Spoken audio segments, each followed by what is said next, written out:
로마서 7장 12절에서 17절까지 교독하겠습니다. 7장 12절에 이로 보건대 율법도 거룩하며 계명도 거룩하며 의로우며 선하도다. 그런즉 선한 것이 내게 사망이 되었느뇨 그럴 수 없느니라. 오직 죄가 죄로 드러나기 위하여 선한 그것으로 말미암아 나를 죽게 만들었으니 이는 계명으로 말미암아 죄로 심히 죄되게 하려 함이니라. 우리가 율법은 신령한 줄 알거니와 나는 육신에 속하여 죄 아래 걸렸도다. 나의 행하는 것을 내가 알지 못하노니 곧 원하는 이것은 행하지 아니하고 도리어 미워하는 그것을 함이라. 만일 내가 원치 아니하는 그것을 하면 내가 이로 율법에 선한 것을 시인하노니 이제는 이것을 행하는 자가 내가 아니요 내 속에 거하는 죄이라. 아멘. 계속해서 율법과 나의 관계에 대해서 설명을 하고 있습니다. 율법이 없었다면 내가 죄에 대해서도 알지 못했고 내가 어떤 존재인지도 가늠하지 못하는 결과가 주어진다. 바울은 그렇게 이야기하고 있죠. 그런데 그 율법이 나를 죄로 규정하고 죄 때문에 너는 죽어야 된다라고 이야기하니까 인간들은 본능적으로 자기가 죽어야 된다라는 그 근거가 율법에 있으니까 율법이 그냥 화가 나고 싫은 거예요. 어떤 사람이 이 세상의 규정, 법에 의해서 사형이 선고됐다. 그러면 내가 얼마나 완악한가가 중요한 것이 아니라 나를 죽이게 만드는 그 법을 죽이고 싶은 거예요. 지금 성경이 그런 이야기를 하고 있습니다. 분명히 율법은 선한 건데 12절에 보면 이러보건대 율법은 거룩하며 계명도 거룩하며 의롭고 선하다.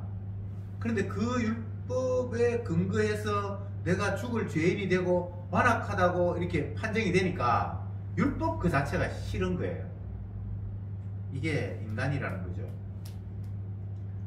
율법은 분명히 선한 겁니다. 왜? 하나님께서 주신 것이니까. 그 하나님의 마음이니까요. 그게 당연히 의로운 것이고 선한 것일 수밖에 없겠죠. 그런데 그 율법이 나를 죄로 규정하고 너 죽어야 된다고 하니까 그 율법이 너무너무 짜증이 나고 화가 나는 거죠. 나를 부끄럽게 만들고 나를 죽어야 마땅한 자라고 규정하는 근거가 율법이잖아요. 그런데 사실은 율법이 나를 죽게 만드는 게 아니고 죄가 나를 죽게 만드는 거거든요. 대상이 우리가 미워해야 할 대상이 율법이 되면 안 되고요. 죄가 우리가 미워해야 될 대상이 돼야 되는데 이게 인간들이 이게 지금 혼돈이 일어나고 있다는 겁니다. 다시 말씀드립니다. 하나님이 율법을 주셨어요. 그 율법을 주신 이유가 뭔가 하면 니꼴하지 않으려고, 네가 어떤 존재인지를 알라고. 율법의 잣대에서 기준을 보았을 때에 내가 얼마나 거기서 벗어난 줄 알아야 내가 진짜 못된 놈이고 하나님 보시기에 나는 합당한 존재가 아니구나라는 것을 깨닫게 되는데, 그걸 위해서 하나님은 율법을 주셨는데 사람들은 그 율법의 기준에서 내가 보니까 너무 더러우니까 바꿔 이야기해 봅시다. 우리가 온몸에 끄멍이 묻었고 더러운 게 묻었고 똥이 말려있고 막 이런데 그 사실을 몰라요. 내가 얼마나 더러운지를 몰라요. 그래서 주님께서 불을 확 비춰 주셨어요. 그 불이 확 오니까 내 꼬라지가 너무나 있는 그대로 다 노골적으로 드러나 버린 거예요. 그러니까 내 꼬라지가 드러난 게 싫어서 불을 그냥 깨버리려고 하는 거예요. 율법을 그냥 나쁘다라고 규정해버리는 이런 꼴이란 말이죠. 율법이 나쁜 게 아니고 죄가 나쁜 건데 내가 나쁜 건데 율법을 나쁘다고 규정하는 이 어리석고 멍청한 인간들. 그래서 율법은 신령한 거예요. 거룩한 거예요. 다만 내가 악하고 더러운 거죠. 주님이 율법을 이야기하시면서 하시고 싶은 말씀은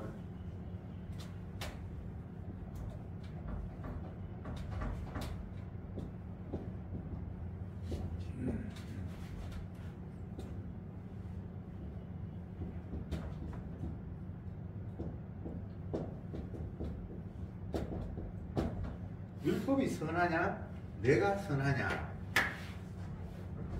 인간들은 뭔가 자기가 비교 대상이 되어버리면 정확하게 객관적인 판단을 내리기보다는 무조건 내 편이 되어서 나의 반대편에 선 사람을 공격하는 그런 성향이 있어요.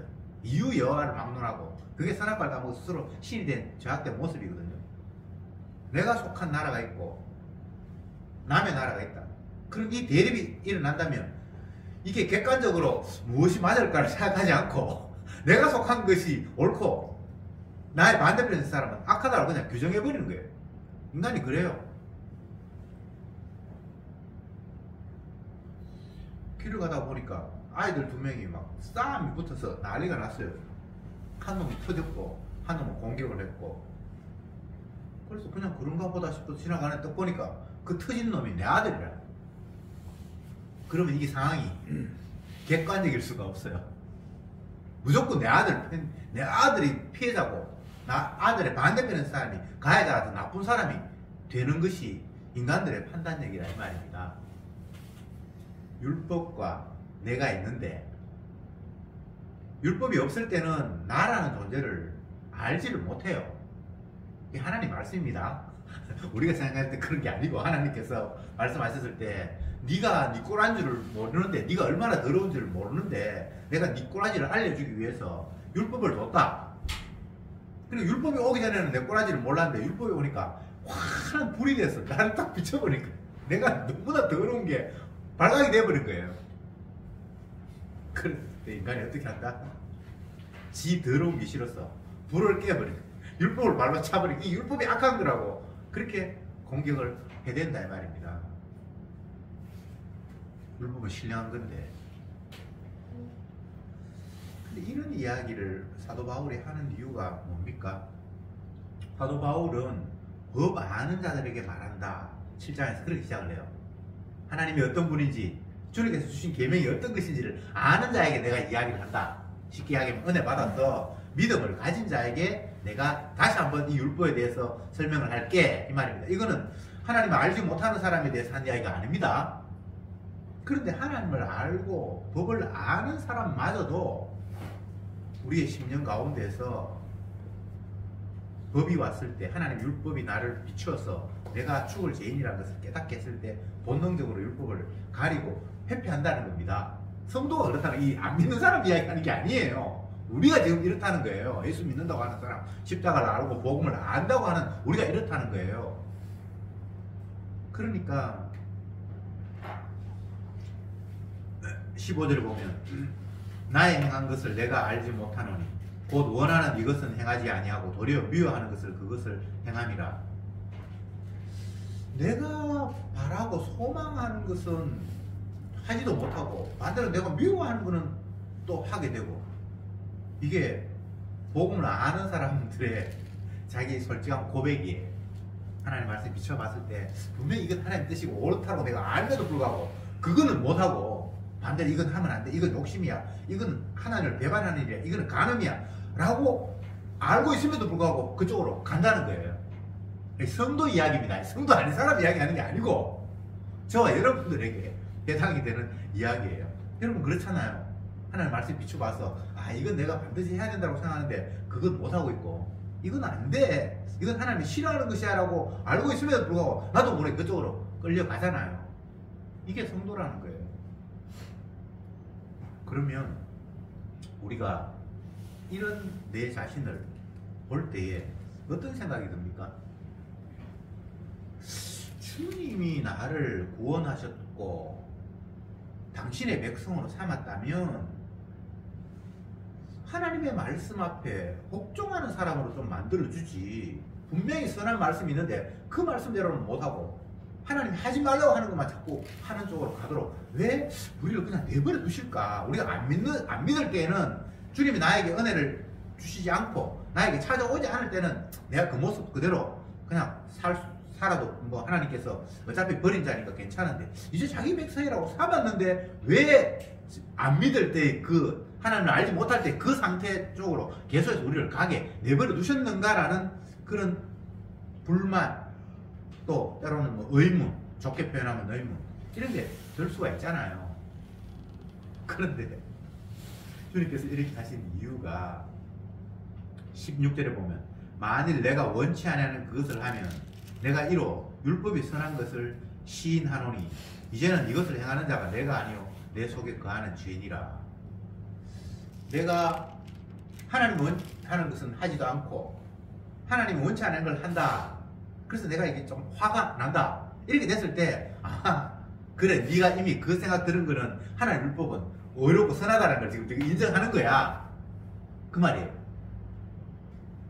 그러면서 내가 원치 않은 것을 하고 이거는 율법을 선한 것을 인정하는 것이고 이제는 이것을 행하는 자가 내가 아니요 내 속에 거하는 죄니라 이렇게 되어 있는데 자 굉장히 복잡하죠.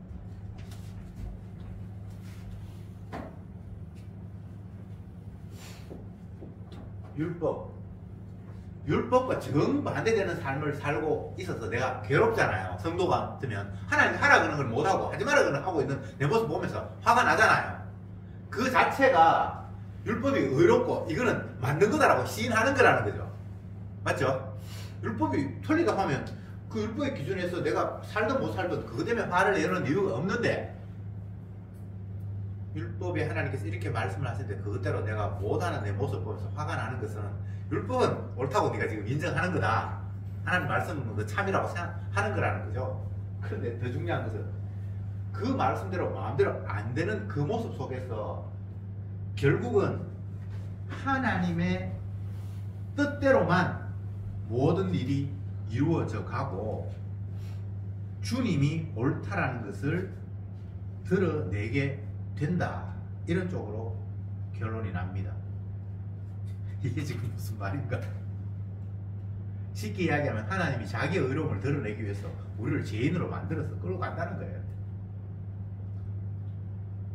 더 깊이 들어가면 죄 용서하시는 주님을 위해서 우리는 죄인이 돼야 된다. 이런 이야기입니다. 율법의 기능이 그런 거라는 거예요. 자꾸 우리는 내 유익을 위해서 하나님이 무엇을 주셨든 이걸 내가 좀 얼떡거려서 내게 도움이 될까 이익이 될까 이런 식으로만 생각을 하잖아요. 근데 그렇게 하나님이 주신 것은 우리가 가져서 취할까 말까 이게 내게 좋을까 말까 이렇게 사용하면 내가 효과가 있겠지라고 내가 활용할 대상이 아니에요. 하나님 주신 것은 하나님은 자기의 의로움을 드러내기 위해서 율법을 주셔서 너는 죄인이야 라고 이야기함으로 말미암아 죄 용서하시는 자기의 위력을 보여주기 위해서 그냥 이 세상에 펼쳐놓은 거라는 겁니다. 그러니까 하나님 말씀 가지고 내가 이용하려고 하는 그 발상 자체가 마귀가 두는 유혹이에요. 하나님 말씀 이용 못합니다. 하나님 말씀은 하나님이 어떤가를 보여주기 위해서 주어진 건데 그 하나님 말씀에 의하면 우리는 죄인이라는 겁니다. 그러면서 자기 아들을 높이기 위해서 우리를 죄인으로 만들었다는 거예요. 왜? 우리의 죄를 대신해서 용서하신 그 사랑을 십자가에서 퍼붓고 그 사랑이 얼마나 위대한가를 보여주기 위해서 우리를 죄인으로 만들었다는 겁니다. 그걸 확인하기 위해서 율법을 주셨고 우리는 그냥 이용당하는 거예요. 아무것도 아니에요. 만물이 주에게서 나오고 주로 말미암고 주에게로 돌아가는데 이 세상 전체는 주님의 영광을 위해서 주님을 찬송하기 위해서 주님이 옳다라는 걸 시인하기 위해서 만들어졌다는 거예요. 그러니까 이게 제대로 아멘으로 받아들여지면 모든 게 다 감사한 거예요. 내가 죄인됨도 감사하고 세상에 이렇게 흘러가는 것도 감사하고 모든 게 불평할 일이 하나도 없어요. 그런데 인간은 끝없이 마귀의 유혹 속에 계속 흔들립니다. 성도가 그래요. 성도 아닌 사람 흔들릴 것도 없고 그냥 거기 잠겨 있어요. 갈등도 없어요. 하나님 말씀에 대해서 지켰다 안 지켰다 그렇게 고민하지도 않아요. 그냥 지가 더 행복하게 살기 위해서 미흡함만 느끼고 달려갈 뿐이지 하나님 말씀 앞에 내가 이러면 안 되는데 라는 그런 갈등 없어요. 성도들만 그런 거예요. 율법을 선하다고 인정하는 자들만 그런 갈등이 있단 말이죠. 요한복음 5장 39절 우리가 잘 아는 대로 너희가 영생을 얻으려고 열심히 성경을 읽고 탐구하는데 성경은 나에 대해서 기록한 것이야. 네가 그걸 이용을 해서 뭐 지키고 말아서 천국 가고 못 가고 그런 용도가 아니고 내가 어떤 존재인가를 그냥 드러내는 거야. 이 한마디에 인간의 죄악성이 정확하게 찔림 맞는 그런 핵심적인 내용이 되어버렸습니다.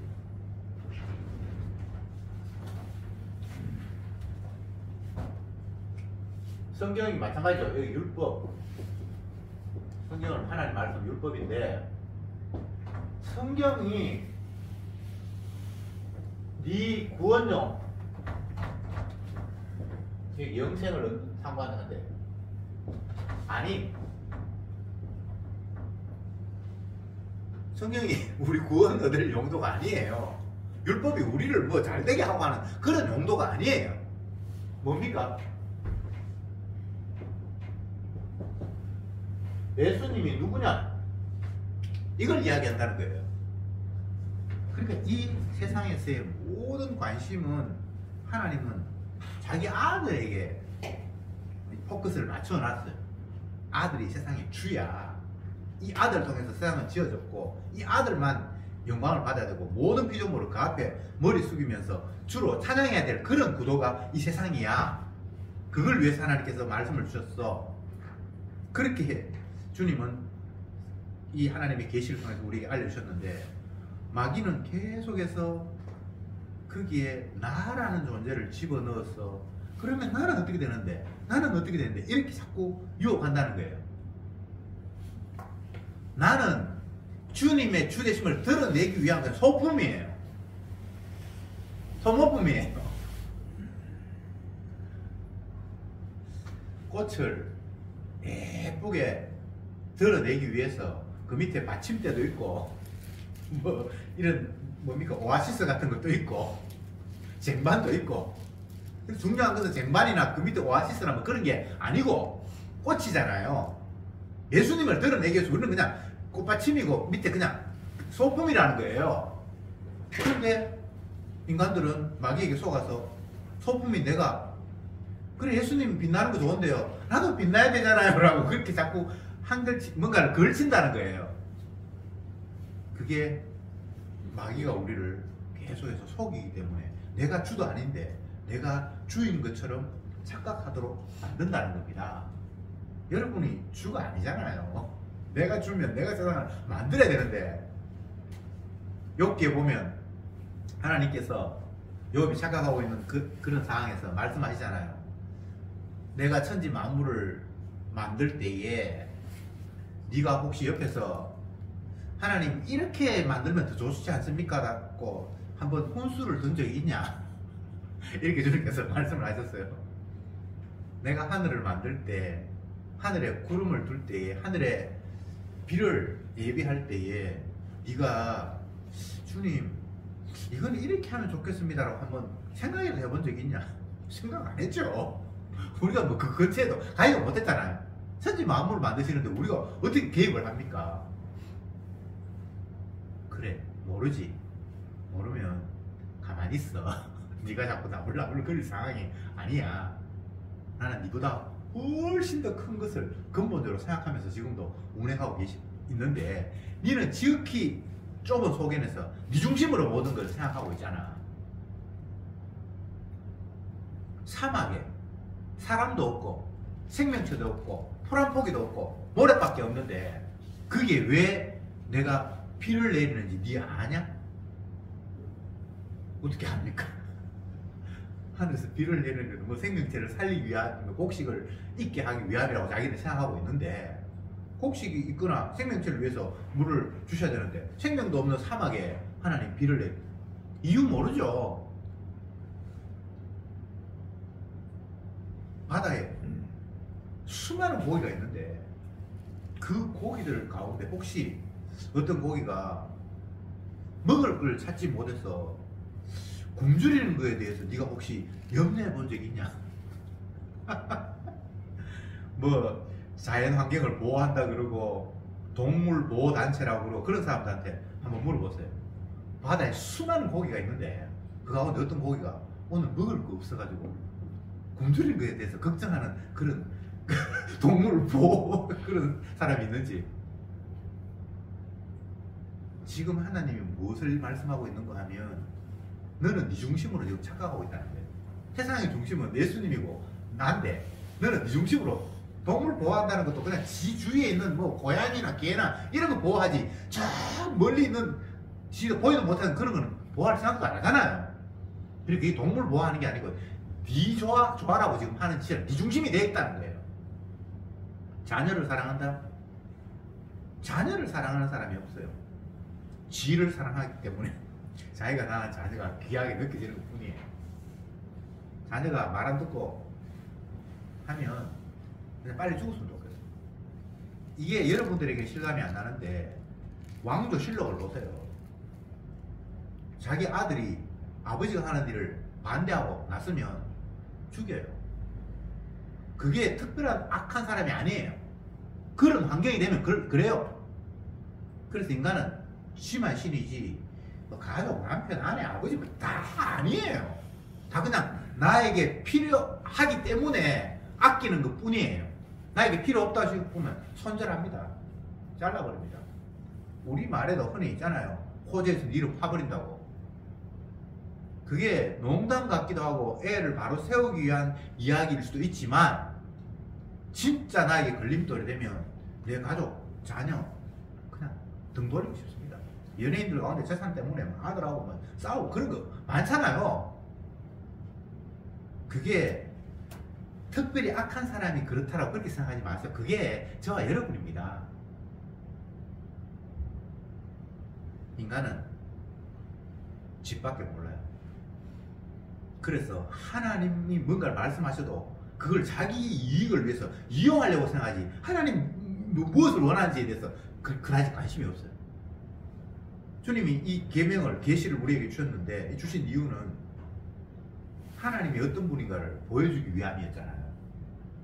하나님이 어떤 분인가를 보여주는 과정 속에서 인간이 또 얼마나 완악한가가 들추어지고, 근데 인간들은 이 하나님 말씀을 이용해서 내가 어떻게 하면 천국 가고 복 받지? 라고 이렇게 지 용도를 위해서 그냥 확 바꿔서 사용한다 이 말입니다. 그래서 성경이 엉터리로 해석이 될 수밖에 없겠죠. 서기관 바리새인, 예수님 당시에 예수님께 책망 들었던 사람, 너희들은 이 성경에서 영생을 얻는 줄 생각하고 열심히 성경을 묵상하고 상고하는데 이 성경은 내게 대해서 증거하는 것이야 라고 그렇게 책망받은 그 당시의 사람들, 그 사람들이 얼마나 열심히 하나님 말씀 연구하고 하나님 말씀대로 살려고 노력했는지 여러분 성경을 보면 알잖아요. 우리는 그 근처에도 못 가잖아요. 그런데 그 열심들이 자기를 위한 열심이에요. 그러니까 그 신앙이 우상 숭배가 되고요, 그 열심이 예수님을 발로 차는 일이 되는 거예요. 그러면 이런 이야기를 주님이 하고 있는데, 그러면 우리는 이 이야기를 들으면서 어떤 생각이 듭니까? 나는 안 해야 될 텐데 이런 생각이 들죠. 근데 그 생각마저도 엉터리 없는, 그것도 나를 위한 거예요. 안 해야 된다는 생각은 그렇게 하다가 벌 받고 잘못하면 내가 지옥 갈 수 있다라는 나 중심의 생각 때문에 그래서는 그렇게는 안 해야 될 텐데 이런 생각이 드는 거예요. 주님께서 이렇게 말씀하신 것은 우리가 그렇게 했으면 안 될 텐데라는 게 아니고 우리는 그런 존재라는 겁니다. 그냥 계속해서 우리의 실체를 확인시켜 주는 거예요. 법관이, 재판관이 모든 이 사람 이야기, 저 사람 이야기를 다 듣고 마지막으로 판결하고 나한테 꽝꽝꽝 두드리잖아요. 이게 팩트다 라고. 이게 하나님께서 말씀하신 그런 거예요. 이 말이 이게 팩트야, 이게 사실이야 라는 이야기지, 이걸 가지고 우리를 어떻게 하라는 이야기가 아닙니다. 할 수가 없어요. 원하는 것은 내가 있으나 원치 않는 것을 행한다라는 이 말은 네가 하나님 말씀 앞에 하고 말고 할 그런 주도권도 네게는 없다는 거예요. 여러분이 말씀을 알아서 말씀 지킵니까? 그럴 수 있으면 내가 하나님이죠. 말씀 지킨 정도가 아닙니다. 예수님이 누군가를 드러내는 게 말씀이에요. 그러면 그 예수님 말씀 앞에 우리는 천생 그냥 죄악, 내 욕심밖에 모르는, 내가 스스로 신이 돼서 내가 원하는 대로만 하려고 하는 그런 존재고, 이런 나를 위해서 하나님의 아들 예수님이 내 죄를 용서하기 위해서 십자가에 피 흘렸고, 그냥 이 사실을 그냥 계속 이야기하는 거예요.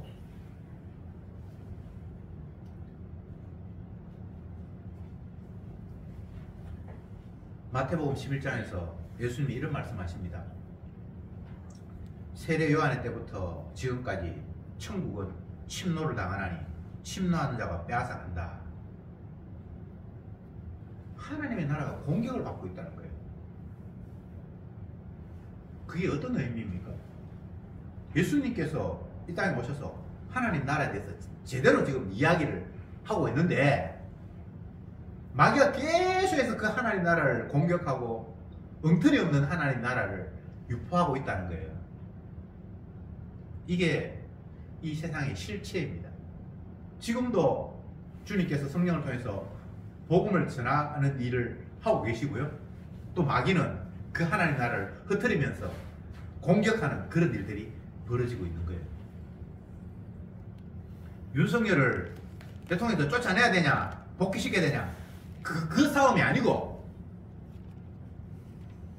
하나님은 천국이 이런 곳이다라고 이야기하고 있고, 마귀는 그 천국을 흩트려서 천국은 그게 아니고 이런 것이야 라고 지금 계속해서 그 싸움이 벌어지고 있단 말입니다. 이게 세상이라는 거예요. 다른 데 관심 가지면 안 되죠. 제대로 된 천국이 무엇인지, 어떤 것이 가짜 천국인지를 아는 거지, 우리가 어떻게 알면 제대로 된 천국에 갑니까? 모르면 어떻게 됩니까? 그런 이야기가 아니에요. 하나님의 나라, 천국은 예수님이 주인된 나라고, 예수님이 자기 십자가를 통해서 이룬 나라예요. 그런데 마귀는 천국을 어떻게 우리에게 소개하고 있죠? 행복한 나라, 고생 없는 나라, 눈물과 슬픔 없는 나라, 나를 마냥 행복하게 해주는 나라로 천국을 자꾸 이야기하잖아요. 가짜 천국이거든요. 근데 모든 인간들은 가짜 천국이든 말든 나를 행복하게 해주는 곳이라면 그곳이 좋아. 여기가 좋사오니. 베드로, 야고보, 요한이 예수님과 함께 변화산에 올라갔는데 뭐 희한한 일이 갑자기 벌어졌잖아요. 그럴 때 예수님의 제자가 하는 말이, 주님 여기가 좋사오니 우리가 초막셋을 지어서 주님 집 한 채 짓고 모세 집 한 채 짓고 우리 여기서 평생 살면 좋겠습니다. 그건 하나님이 이루신 천국이 아니잖아요. 그냥 내가 볼 때 너무나 행복한 공간이 지금 여기서 펼쳐졌으니까 내 현실 세계로 다시 돌아가는 게 비교해보니까 너무 끔찍하잖아요. 그래서 그냥 여기가 좋사오니, 그게 가짜 천국이거든요. 그거 갑자기 없어져 버려, 사라져 버리잖아요.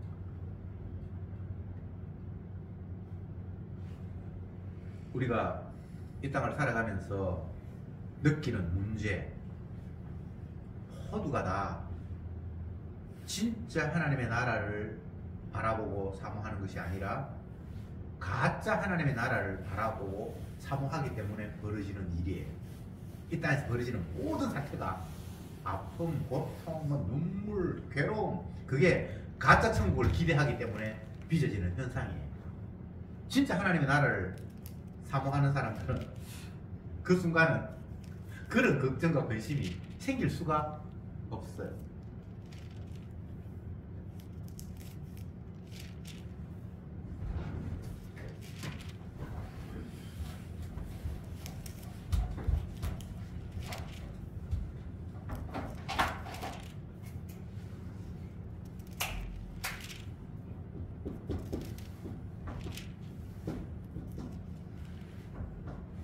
마귀와 하나님이 추구하는 바가 정 맞는데, 마귀는 현재 상황에서 보완, 11장에 12. 수정, 추가 해서 완전으로 나아가는 그런 것들을 계속해서 우리에게 종용해요. 근데 하나님은 폐기하고 새롭게, 이게 하나님께 수고하시는 거예요. 여러분 평소에 생각을 한번 정리해 보세요. 어느 쪽으로 꿈꾸며 살아갑니까? 1번이잖아요. 그냥 내가 지금 현재 있는데 이거 새로 부수고 새롭게 한다라는 그런 것보다는 요것만 조금만 더 채우면 괜찮겠는데 하면서 보완하고 수정하고 채워가려고 하는 그런 마음이 있잖아요. 우리 가정이 다른 건 다 좋은데 경제적으로만 조금 뒷받침되면 웃으면서 살 수 있을 것 같은데 뭐 이런 생각을 할 수도 있고, 아이고 다른 거는 다 좋은데 애가 조금 더 건강했으면 좋겠다 뭐 이런 게 있고. 근데 주님은 너희들은 쓸모가 없어. 그래서 폐기 처분돼야 돼.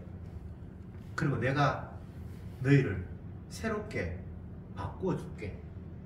이게 주님의 말씀이잖아요. 더 쉽게 이야기하면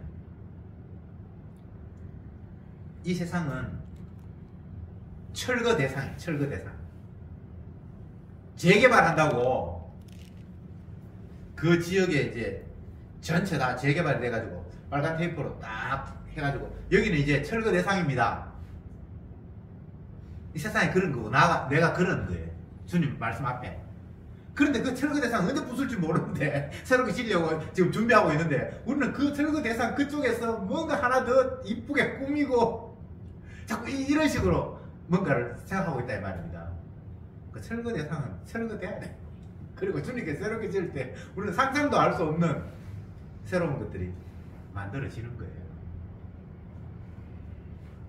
상전벽해 이런 말이 있는데, 뽕나무밭이 변해가지고 완전히 새로운 세계가 되었다, 그런 표현이거든요.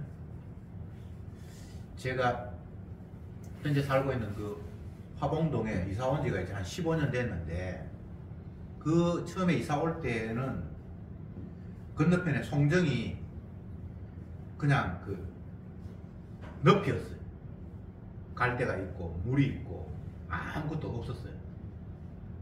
그랬는데 그 이후에 도시계획이 들어서고 그 위에 이제 아파트가 들어서서 지금은 그쪽에 가보면 전혀 거기가 갯벌이었거나 그런 그 상상도 못할 만큼 바뀌어버렸어요. 주님은 우리를 폐기 처분하시고 전혀 새로운 존재로 만들겠다고 선언을 하셨어요. 말씀을 하셨어요. 근데 마귀는 내 현재 이 모습이 사라져 버리는 것에 대해서 공포와 불안감을 자꾸 심어줘요. 사라지면 안 되고 여기서 부족한 거 조금 채워서 보완해서 점점 더 나아졌으면 좋겠다라는 이런 아이디어를 자꾸 심어주는 거예요. 여러분, 나아지지 않습니다. 원함은 내게 있으나 바라는 건 내게 있으나 원치 않는 걸 내가 계속해서 한다. 이게 불신자가 하는 이야기가 아니고 성도가 이래요. 원하는 거 못해요.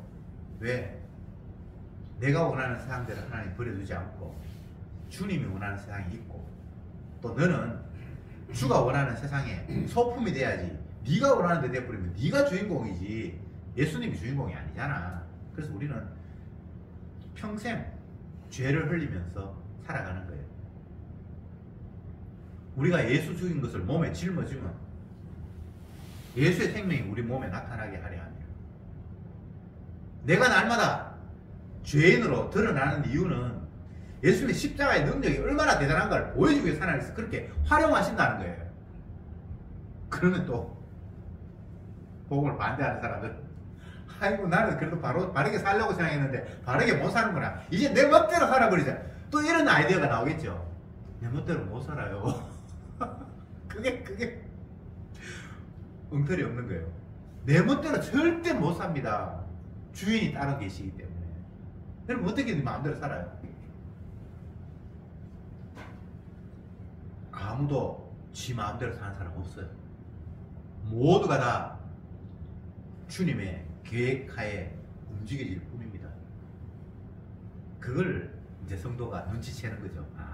이 세상은 만드신 분이 계시고 그분이 자기 영광을 위해서 운행해 가는데 나도 거기에 끼어서 주님이 이끄시는 대로 끌려가는 인생이구나. 근데 그게 기쁨이고 감사고 찬송이 거기에서 나오는 거예요. 내가 원하는 대로 돼서 찬송이 아니고 내가 원치 않는 대로 내가 끌려간다는 사실을 깨달으면서 예수님의 주되심이 드러나기 위해서 주님의 십자가 희생이 얼마나 대단한가를 보여주기 위해서 나를 죄인으로 다루시면서 계속해서 우리에게 죄 용서를 퍼부어지는 이 상황 속에 내가 놓여 있구나.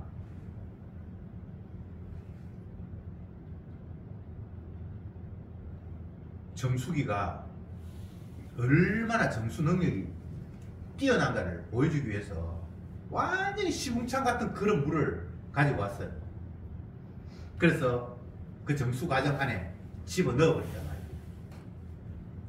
그러면 나중에는 완벽하게 깨끗한 수정 같은 물이 나왔을 때에 그 쓰레기 같은 꾸정물은 이 정수기의 위력을 돋보이는 그런 소품으로 사용이 되는 거잖아요. 저와 여러분이 그런 꾸정물로 주님의 보혈의 피가 얼마나 대단한 효를 보여주고 있는가를 드러내기 위해서 우리는 그냥 꾸정물처럼 그렇게 이렇게 있는 거예요. 그래서 주님과 만나게 하시는 거예요. 아, 나 이제 꾸정물 되면 안 되겠구나. 깨끗한 물 돼야지. 이거는 하나님 주신 마음이 아니에요. 꾸정물이 정결한 물로 바뀔 수도 없고요. 내가 노력한다고 해서 어떻게 바뀌는 게 아니에요. 주님이 그렇게 만들지 않았어요. 다시 말씀드리지만 예수님의 정수 능력, 죄 씻는 능력을 보여주기 위해서 우리를 꾸정물로 살게 만들어서 이렇게 만나시는 거예요.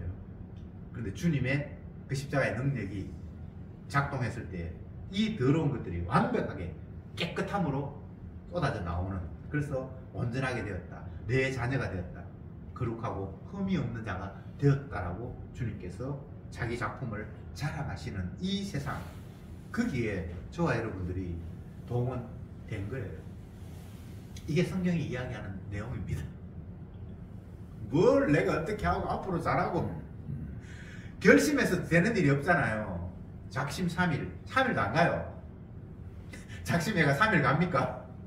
물론 그게서는 세상적인 관점이지만 하나님의 관점을 볼 때는 내가 열심히 한다고 해서 그것이 의롭게 인정받거나 제대로 된 게 안 돼요. 우리 수준에서는 조금 더 나아졌다, 모자란다 이렇게 볼 수 있겠죠. 그러나 정결한 하나님의 관점에서 볼 때 우리가 나아졌으면 그게 나아졌음이겠습니까? 아니죠.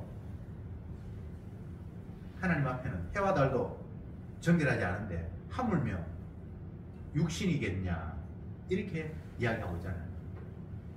우리가 하나님 앞에 의롭다, 온전하다, 깨끗하다라는 것은 있을 수 없는 이야기입니다. 이제 결론을 맺겠습니다. 세상은 온통 예수님의 주되심을 드러내기 위해서 만들어진 환경, 그것 외에 다른 세상은 없습니다. 내가 행복한 세상, 빨리 우리나라에 막 혼란스러운 것들이 끝나고 편안했으면 좋겠다, 그건 육의 욕심이고 나를 위한 세상이 없습니다. 그래서 주님을 위한 세상인데 주님의 말씀의 관점에서 세상을 다시 바라보니까 그래, 저 악들이 결국은 하나님께서 폐기 처분해야 할 것이라고 말씀하셨는데 그게 맞네 라고 그냥 우리는 확인할 뿐이에요. 아, 하나님 말씀 맞네. 예전에는 내가 이게 폐기 처분해야 될 만큼 그렇게 무가치하다고 생각 못하고 이것도 살만한데 굳이 새로 부수고 지어야 되나 이렇게 생각했는데 가만 보니까 폐기하지 않으면 안 되겠네라고 그냥 확인하는 거예요. 성도는 내가 어떻게 손을 대서 이 세상을 바꿔봐야지, 그래서 하나님 영광 돌려야지, 그런 거 없고 하나님이 이 세상을 심판하시겠다고 말씀하셨는데, 진노하시겠다고 말씀하셨는데 내가 주님의 은혜를 제대로 깨닫지 못할 때는 주님이 이렇게 소돔과 고모라처럼 멸망해야 될까? 아브라함이 하나님께 소돔과 고모라를 멸망시킨다고 했을 때 뭐라고 질문했습니까? 주님, 이 아까운 성, 이거 번성의 성, 이 가운데 혹시 의인이 있으면 부수면 좀 아깝잖아요. 그 말은 의인이 있다 없다가 중요한 것이 아니라 하나님 부수겠다 했을 때 부숴야 될 만큼 여기 그런 도성은 아닌 것 같은 생각이 들었던 거예요. 그래서 자꾸 의인을 핑계대가지고 의인 한 사람도 있으면 주님 멸망한다는 거 좀 모순이 있지 않습니까? 라고 그렇게 하는 거예요. 우리가 볼 때 이 세상에는 내 아들도 있고 나도 있고, 근데 주님 이 세상을 심판해버린다고 하니까 너무나 좀 억울한 생각이 드니까 주님 그래도 이게 완전히 부수기에는 좀 아깝지 않습니까? 라는 이런 생각이 든다 이 말입니다. 그랬는데 주님이 은혜가 오니까 또 보니까 폐기 처분해야 될 게 맞네라고 이렇게 성도는 깨닫고 주님 말씀대로 폐기 처분하셔야 되겠군요라고 그렇게 고백하게 된다는 거예요. 이러나 저러나 말씀이 말씀대로 되어가는 세상 속에서 하나님의 말씀만이 참이고 이것대로만 돼야 된다라고 동의하면서 주님의 일하심 앞에 아멘, 아멘, 아멘 하며 따라가는 자가 주님의 백성입니다. 기도합시다. 주님, 오늘도 말씀 앞에 우리가 얼마나 반복음적인 사고방식으로 살아가고 있는지를 깨닫게 하시니 참으로 감사합니다. 예수님을 통해서 하나님의 나라를 보여주셨건만 우리는 주님이 제시하신 그 나라보다는 내가 원하는 하나님의 나라를 마음속에 구상했고 그것 이루려고 이 모양 저 모양으로 분주하게 뛰고 달리며 살아왔습니다. 폐기 처분돼야 할 이 세상에서 무엇 하나 보충하고 또 수정하고 채우면 더 좋을 것이라고 착각하면서 살아왔습니다. 주께서 버리겠다고 이미 선언하신 이 세상에 그 대상에 나도 포함되고 모두가 다 포함이 되는데 그거 아까워하는 어리석은 종들입니다. 주여, 폐기 처분할 것 폐기 처분하고 당신의 영광을 위해서 새롭게 할 것 새롭게 하시는 그 주님의 솜씨만 기대하면서 우리는 주님의 말씀대로 되어가는 모든 것들을 바라보면서 아멘하며 박수치며 찬송하게 하옵소서. 예수님의 이름으로 기도드리옵나이다.